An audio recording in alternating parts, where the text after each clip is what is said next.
Hey everybody, welcome back to the Wolf Pit with another episode of What Are We Eating and What Are We Cooking? That's right. Here's what we're going to be making today. And if you said we're making macaroni and cheese today, you would be wrong. I agree with each and every one of you, the people, that this looks like macaroni and cheese. But it's not. It's macaroni pie. I mentioned this to you, the people, a couple weeks ago, that I had tried macaroni pie for the first time, and it was amazing. And I asked if you, the people, wanted to see me make it. And you, the people, told me that yes, you did want to see me make macaroni pie. So as usual, if you, the people, ask for something, you, the people, get what you ask for.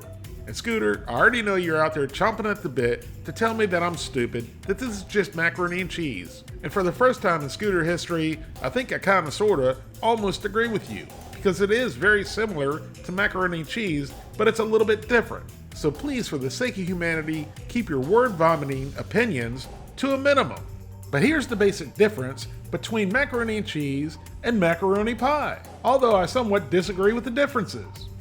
Unless you're making Kraft macaroni and cheese, almost everyone I know, myself included, bakes their macaroni and cheese. And also most people I know, myself included again, uses a bechamel sauce. And although I've never tried them, I also know that a lot of people do use eggs in their macaroni and cheese as well. So I think this AI generated difference is a bunch of phooey. Not to be confused with Haktua, because she's a bunch of phooey too.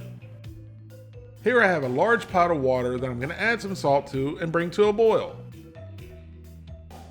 And then I'm going to add 1 pound of cavatappi pasta.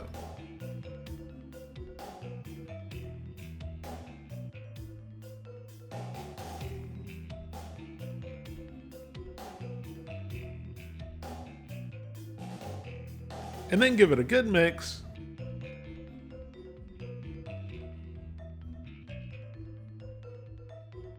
Bring it back up to a boil and cook for 7 minutes.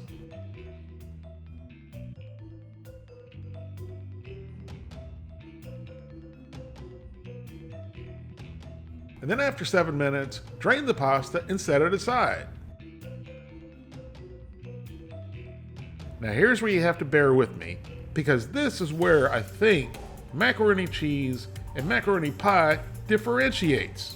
Because there is no roux or bechamel sauce. And I'm adding 2 pounds of Velveeta into my pot over medium-low heat. And you slowly let it melt, and then you mix it around, and then you break it up, and then you let it slowly melt. And this was a long, arduous process. And then it got longer and more arduous as we added the cheese, which was 8 ounces of sharp cheddar cheese, 8 ounces of medium cheddar cheese, and 8 ounces of Colby Jack cheese. And then season with salt and pepper.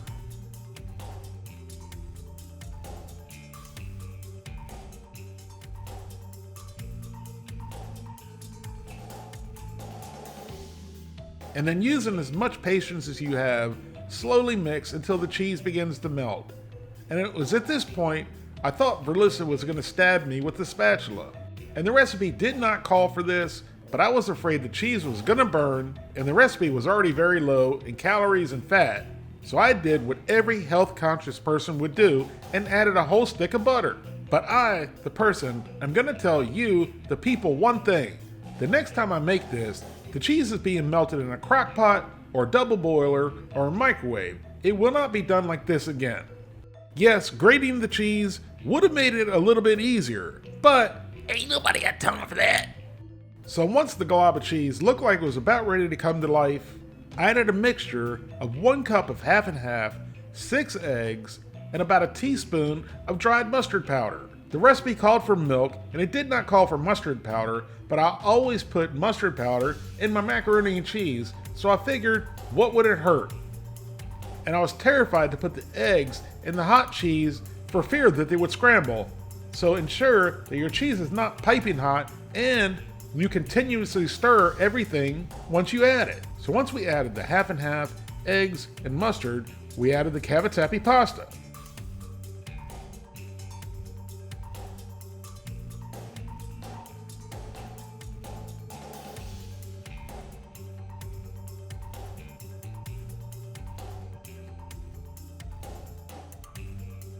then mixed everything, and everything really came together at this point.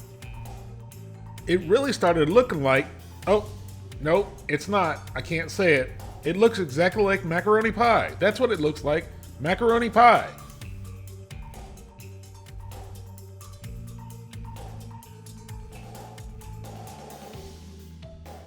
Now once everything was thoroughly mixed, we poured it into a 9x13 casserole dish, and with a stick of butter, there was no need to grease it. And then again, the recipe didn't call for it, but I decided to do it anyway, for you, the people. And I sprinkled the top of it with plain breadcrumbs, and then into a preheated 350-degree oven for 25 to 30 minutes until it's nice and bubbly and golden brown.